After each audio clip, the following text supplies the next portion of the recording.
At JBI, I have a few roles. They're all very exciting. I teach our evidence synthesis short courses, do methodological research, and also provide support for our synthesis software JBI summary.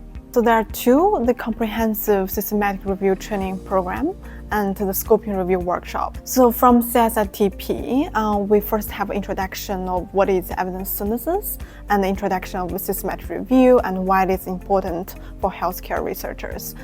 And then participants will learn how to develop the review question, how to do the searching, and how to screen the records, and then how to critically appraise papers. And that is really important for researchers, a critical skill that they will be able to develop during the course.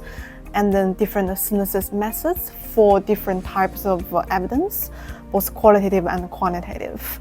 And at the end of the course, participants will be able to be ready to develop the protocol.